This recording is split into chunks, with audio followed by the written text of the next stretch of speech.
Welcome to the Deep Dive. We're here to basically cut through all that information overload and get you the stuff you really need to know. It feels like you're just drowning in data sometimes, doesn't it? Trying to figure out what's actually important. It's almost a full-time job. So that's what we do. We sift through, articles, research notes, everything, and pull out the key insights. A shortcut, really. Today, we're pulling back the curtain on something pretty concerning, a situation that's affecting quite a few investors. We're talking about the Armstrong loan notes.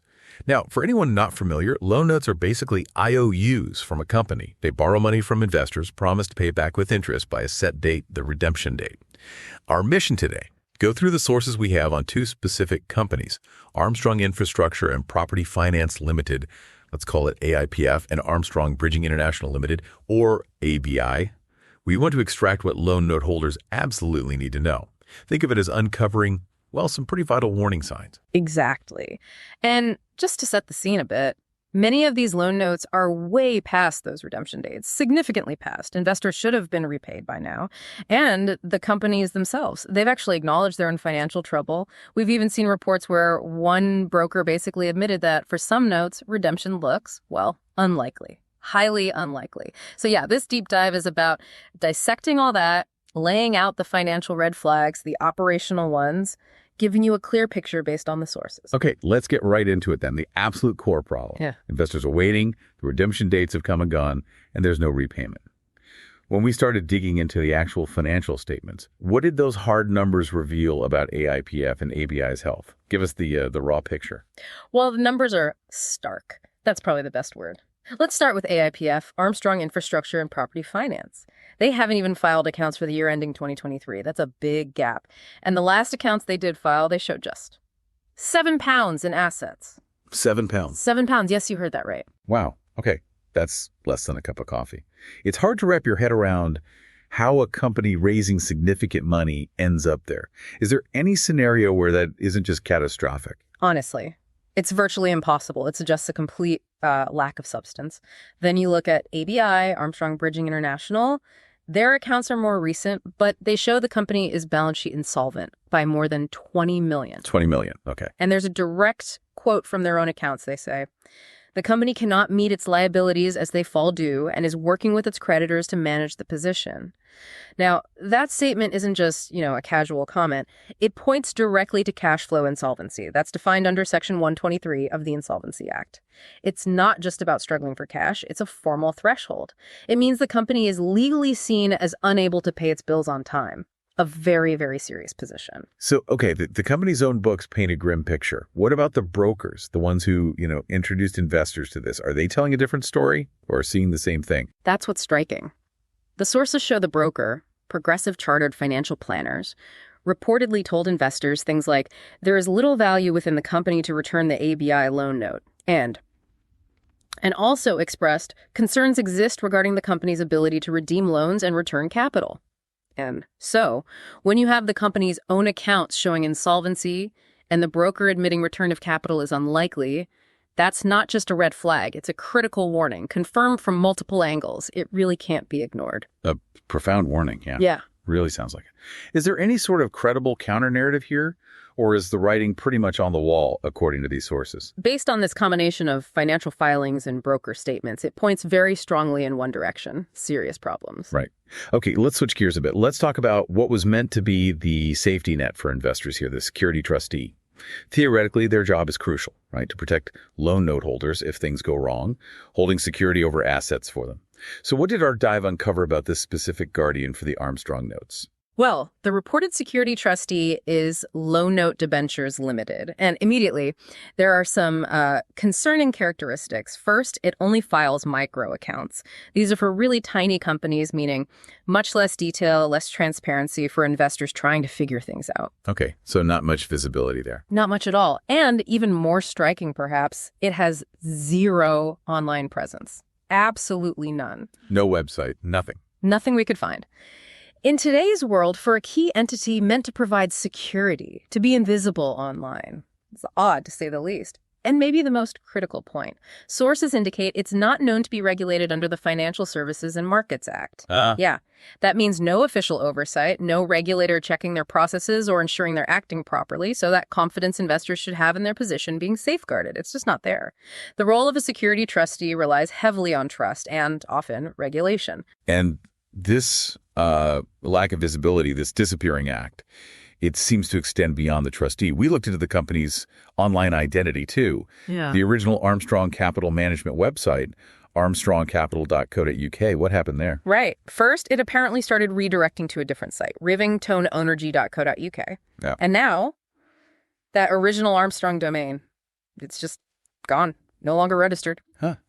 So why does that matter? Why is a company's website suddenly vanishing such a big deal? Well, think about it. A company raises millions from ordinary investors. Its website is its main shop window, its communication channel. For it to just disappear, especially when financial trouble is already known, it screams lack of transparency. It makes it harder for investors to get information, raises immediate questions about accountability. It's a digital vanishing act, and frankly, it's deeply unsettling. Okay, let's move on to the people involved, the directors. Sources point to Andrew Newman, a chartered accountant, as a director and joint shareholder in both AIPF and ABI. He's listed alongside Stephen Mahan and Robin Chamberlain. And Newman also seems connected to that Rivington Energy company, the one linked to the new website address. Yes, and what's really noteworthy here is looking at Newman's online profile, specifically on the Rivington Energy site. His bio talks about 20 years in the energy sector, mentions working at Deloitte Triodos Bank. Standard professional bio stuff. Right. But crucially, no mention of Armstrong at all. Despite him being a director and shareholder. Exactly. And we know from archived versions of the old Armstrong Capital website that he was listed there as a co-founder and head of development. It's clearly the same person, same photo, same credentials match up. So the omission of Armstrong from his current public profile, given everything we've just discussed about Armstrong's financial state, it's more than just an oversight. It feels deliberate. It certainly raises that question. When a key figure seems to, let's say, edit their history to remove links to financially troubled companies, it undermines trust. It makes due diligence harder for people looking now, or even for existing investors trying to understand who they dealt with. It's another one of those red flags. And connecting this back to what investors might expect, oversight is key. The Financial Conduct Authority, the FCA. You mentioned archive pages from the old Armstrong site claimed FCA authorization. That usually offers some comfort. What's the real story there? Is it straightforward? This is where it gets complicated, and it's absolutely vital for listeners to grasp the nuances. Yes, Armstrong Energy Limited was authorized by the FCA, but that authorization ended way back in 2015. Okay, so that's long gone. Long gone. Then there's Armstrong Capital Management Limited. Also authorized, yes, but that authorization is set to end very soon, November 2024, according to the Register. And Andrew Newman himself. He is listed by the FCA as approved for regulated activities, but at a completely different firm, unrelated to Armstrong Bridging or Armstrong Infrastructure. I see. So lots of similarly named entities, some regulated, some not. Precisely. Yeah. And here's the absolute critical takeaway for you, the listener. The specific companies that actually issued the loan notes, that's ABI and AIPF, they were not and never were authorized by the FCA. Never were. Never. So these specific investments fall completely outside the FCA's protection scheme, outside their direct oversight. Investors might easily assume they were covered, maybe because of the group name or past affiliation. But they weren't. They weren't. A crucial distinction that might have been missed. Okay, so let's try and pull all these threads together now for everyone listening. What does this tangled web actually mean? Let's recap the main points from the sources. First, loan note redemptions haven't been paid when they were due. Big problem number one. Second, the companies themselves admit serious liquidity issues, likely crossing insolvency thresholds. Their own accounts say so. Third, the security trustee, the supposed safety net, is largely unknown, files minimal accounts, isn't regulated for this, and has basically no visible presence. Fourth, websites have vanished, making communication and tracking harder. Fifth, key directors appear to have removed references to Armstrong from their current online profiles, increasing the opacity. And finally, that crucial point about regulation. While other related companies were FCA authorized at some point, the actual issuers of these loan notes, AIPF and the ABI, never were. So no FCA protection for these specific investments. Exactly. And when you put all those pieces together, it paints a deeply, deeply worrying picture for anyone holding these Armstrong loan notes. Each red flag doesn't just exist in isolation. They amplify each other, you see. The lack of payment is bad enough. But add the company admitting insolvency, then add the lack of a robust, regulated trustee, then the vanishing website, the director profile changes, and the lack of FCA oversight on the actual investment. It creates this environment of extreme concern. It just hammers home why you have to look beyond the glossy brochure, understand the structure, the regulation or lack of it, the transparency of the people involved. It's a cascade of warnings, really.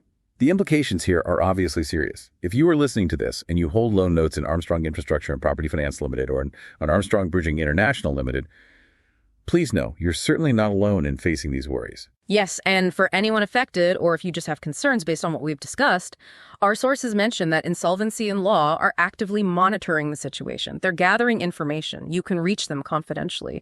Their email is investigations@insolvencyandlaw.co.uk. Investigations@insolvencyandlaw.co.uk. That's right. And the phone number is 020-7504-1300. Now, we absolutely have to stress, this deep dive is purely for educational purposes. It's based on the sources we reviewed.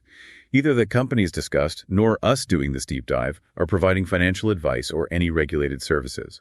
You must always seek independent professional financial advice tailored to your own specific circumstances before making any decision. Disclaimer. Insolvency and Law Ltd is not a firm of solicitors or licensed insolvency practitioners. We do not conduct any regulated legal or financial activities as defined under the Legal Services Act 2007 or the Financial Services and Markets Act 2000. We do not offer legal advice, financial advice, debt counselling, or conduct litigation. All blogs, podcasts, reports, and other published content by Insolvency and Law are provided solely for general information and educational purposes. They should not be interpreted as a substitute for regulated or professional advice and must not be relied upon as such. For matters that require regulated legal or financial advice, we recommend seeking guidance from an appropriately authorised and regulated professional.